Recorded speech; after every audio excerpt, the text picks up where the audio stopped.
Santa Teresa de Calcuta, su espiritualidad. Amor a la Eucaristía. Jesús era el centro y el amor de su vida. Ella declaró: desde mi infancia el corazón de Jesús ha sido mi primer amor. Para mí, cada primer viernes es la fiesta del Sagrado Corazón. Amo la misa del Sagrado Corazón, ya que en las palabras del ofertorio resuenan las palabras del 10 de septiembre. ¿Harás esto por mí? Desde los 5 años y medio, cuando recibí a Jesús por primera vez en la primera comunión, el amor a las almas ha estado en mí. Creció con los años hasta que llegué a la India con la esperanza de salvar muchas almas. Cuando estoy fuera en el trabajo o estoy ocupada en encontrar a la gente, hay una presencia de alguien viviendo muy cerca de mí. No sé lo que es, pero muy a menudo, incluso a diario, ese amor en mí hacia Dios se hace más real. Me encuentro a mí misma haciéndole inconscientemente a Jesús las más extrañas declaraciones de amor. Quiero dejar que haga conmigo lo que Él quiera, como quiera. Si mi oscuridad es luz para alguna alma, incluso si no es nada para nadie, soy perfectamente feliz de ser una flor del campo para Dios.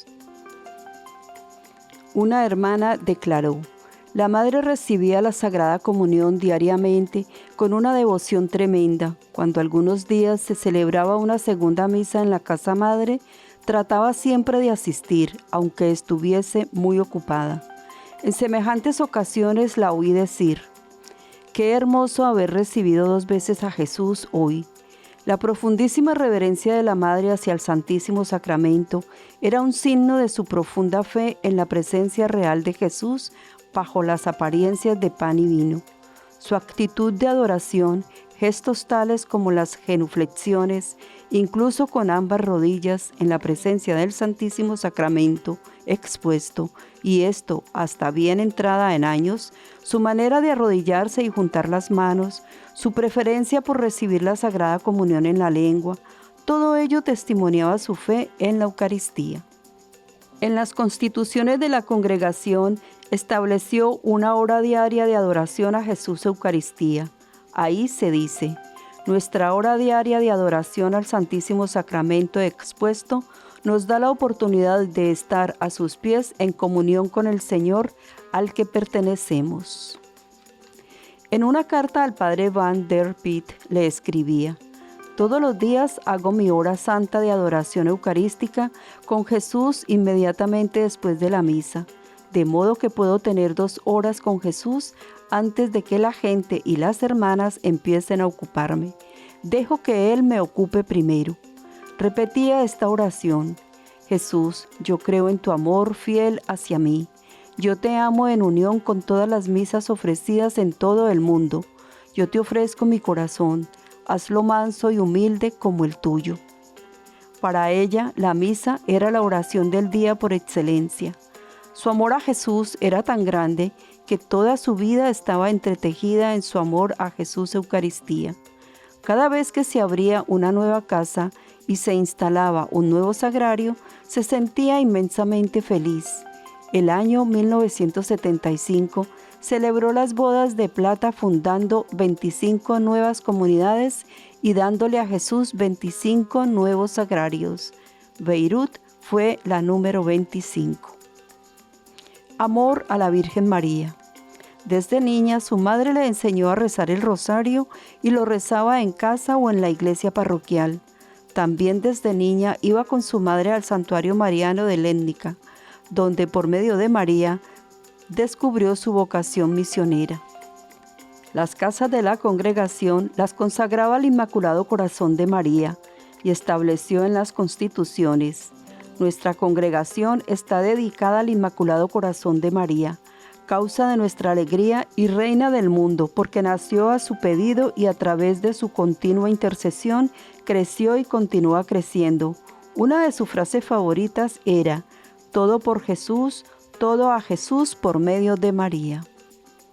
Su amor a María lo manifestó en una explicación a sus hermanas.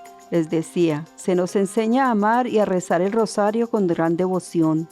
Nuestra regla nos pide que nunca vayamos a los barrios más miserables sin haber recitado primero las alabanzas a la Virgen.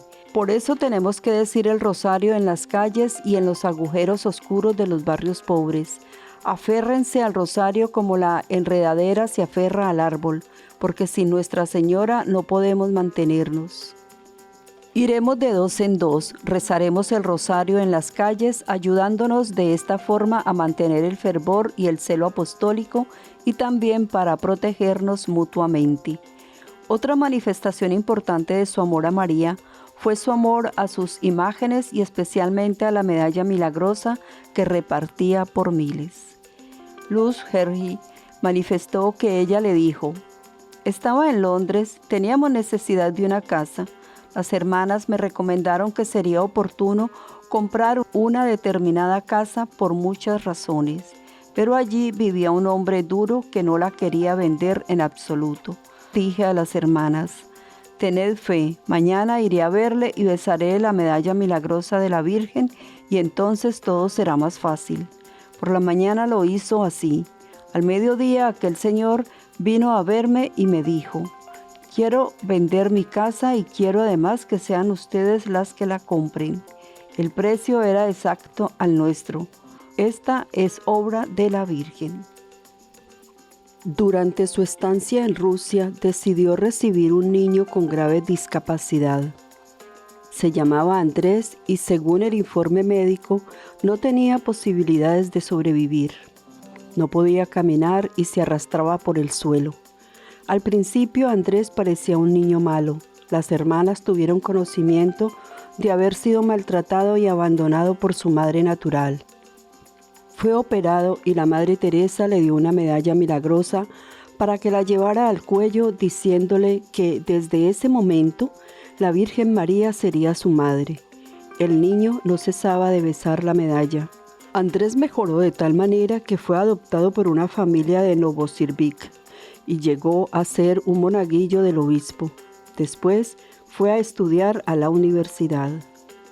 Las hermanas que trabajaban en las favelas de Río de Janeiro contaban que un día dejaron la imagen de la Virgen en una casa donde vivía una viuda con su niña, la cual frecuentaba el hogar de las hermanas. La señora tenía problemas psicológicos. Cuando fueron a verla, les contó que los de la mafia de la droga habían quemado a su esposo y habían colgado su cuerpo delante de la puerta de su casa. Al poco tiempo le habían raptado a su hijo y lo había encontrado cortado en pedazos. Las hermanas le enseñaron el Ave María y le dejaron por 9 días la imagen de la Virgen. Cuando regresaron a hacerle una visita, todo estaba cambiado. La barraca estaba limpia y todo en orden. La señora estaba bien física y psicológicamente. Les dijo: «La Virgen me ha curado, ahora no se la pueden llevar». Se la dejaron y ella ahora es una gran colaboradora de las hermanas. En su biografía leemos experiencias con la Santísima Virgen en Armenia, en Nicaragua, en Alemania y en muchos otros lugares del mundo donde ella hace presencia con la Santísima Virgen, repartiendo las medallas de la Milagrosa. Dice el padre Masbourg: un día entramos a visitar la capilla de la calle Dubac en París, donde tuvo lugar la aparición de la Virgen de la Medalla Milagrosa. Al reconocerla, salieron a recibirla las religiosas de la comunidad con la superiora. La Madre Teresa les dijo que las medallas milagrosas eran su principal instrumento pastoral y que había repartido miles de ellas. Solía dar una a cada persona que encontraba después de besarla. La superiora le dijo: «Nosotras podemos regalarle algunas, ¿cuántas necesita?». Y la Madre Teresa le respondió: «Hasta ahora he repartido 40,000. No creo que le regalarán tantas, pero las maletas estaban llenas de ellas». Confianza en la providencia de Dios. Una de las características principales de la Madre Teresa que todos reconocían era su inmensa fe en Dios. Por ello confiaba ciegamente en Él y en su providencia, y Dios la fue llevando de la mano y en pocos años la congregación dio frutos abundantes de bendiciones en el mundo entero. Las vocaciones aumentaron sin cesar y se fueron abriendo casas en distintos países del mundo. La hermana Agnes, la primera compañera de la Madre Teresa, manifestó a Desmond Doig, diciéndole: siempre que yo me preocupo por la mañana, la Madre me reprende y me pregunta: ¿por qué? ¿Acaso Dios no se ocupa de nosotras? Y esto es lo que hemos aprendido de ella. La Madre dice que todo lo que tengamos o deseemos conservar, deberíamos darlo mientras podamos, pero siempre andamos preocupados por lo que sucederá cuando no tengamos nada. Ahora bien, ¿acaso Dios nos ha fallado alguna vez? ¿Acaso no ha procurado que tengamos lo necesario en el momento oportuno? Aunque parezca un milagro, es cierto, porque durante los 26 años que tiene de vida nuestra congregación, hemos dado de comer diariamente a muchas personas sin tener ningún tipo de ingresos propios. Todo está en manos de la caridad de la gente. Dios toca sus corazones y ellos vienen y nos dan lo que poseen. Veamos algunos casos sencillos en los que Dios manifestó su poder para solucionar problemas inmediatos en los que ella, como niña pequeña, confiaba en su papá Dios. Un día, una joven novicia llegó a informar a la Madre Teresa que no quedaba comida en la despensa de la cocina de las hermanas de Calcuta. Era media mañana y en unas horas 300 religiosas regresarían desde todos los puntos de la ciudad y no encontrarían nada que comer. La Madre Teresa le dijo: ¿usted es la encargada de la cocina? Sí, madre, respondió. Entonces vaya a la capilla y cuéntele a Jesús que no tenemos comida. La Madre Teresa no sintió necesidad de ir ella misma a rezar, convencida de que la bondad de Dios escucharía a la pequeña novicia igual que a ella. Transcurrido cierto tiempo, sonó la campana de la puerta principal. La madre acudió a abrir. Era un camionero que anunció que las escuelas de la ciudad estaban en huelga y habían mandado a los estudiantes a casa antes de tiempo. A las autoridades de la ciudad les sobraban cientos de bolsas de pan y leche del desayuno de los niños. En los años 70 hubo grandes inundaciones en Calcuta y ella nos cuenta: estuvimos trabajando día y noche, preparando comida para 5,000 personas. El ejército nos proporcionaba alimentos. Un día acudimos a un pueblecito donde la gente había sido arrastrada por el agua. Nos procuramos barcas para transportar la comida. Después supimos que de haber llegado 2 horas más tarde, se habrían ahogado. Dije al obispo que pediría a las novicias que rezasen para que cesara la lluvia, que había estado cayendo sin parar varios días seguidos. Le dije: las novicias son muy formales y rezan con mucha energía. Así pues, hicimos entrar a 178 novicias en la iglesia de nuestra misión. Estaba lloviendo a cántaros. Las novicias empezaron a rezar en la iglesia ante el Santísimo expuesto.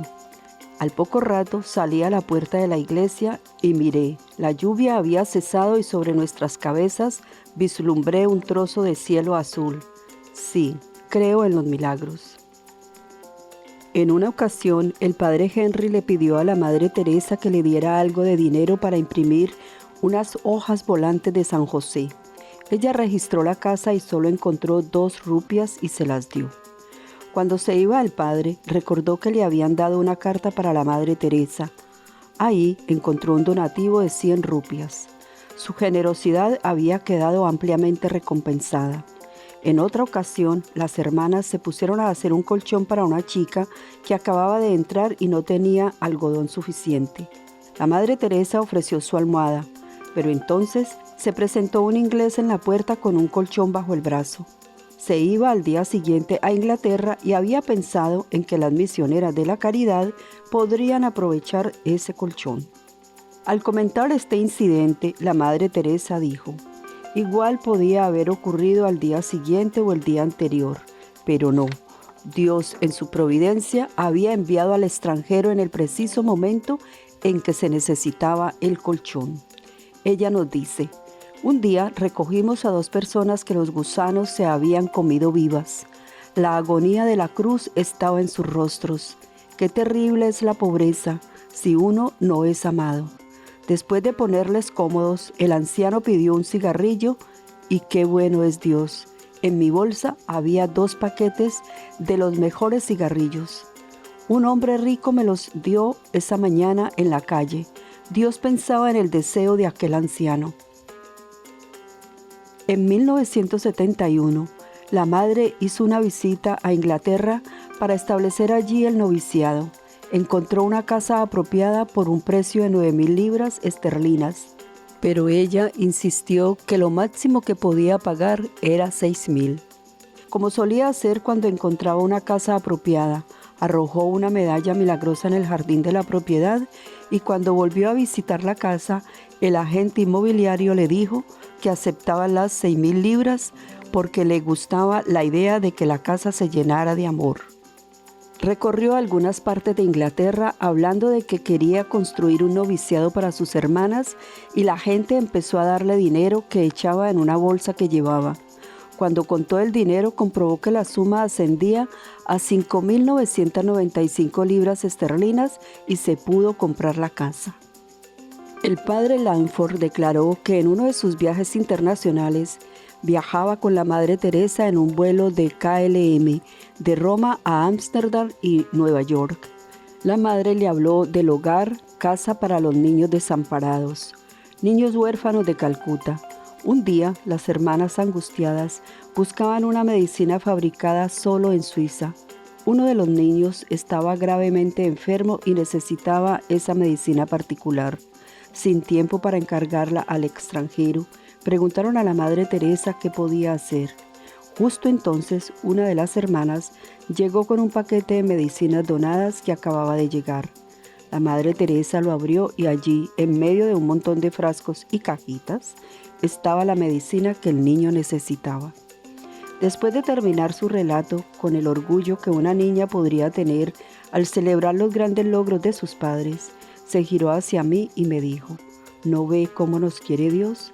¿Cómo cuida de nosotros?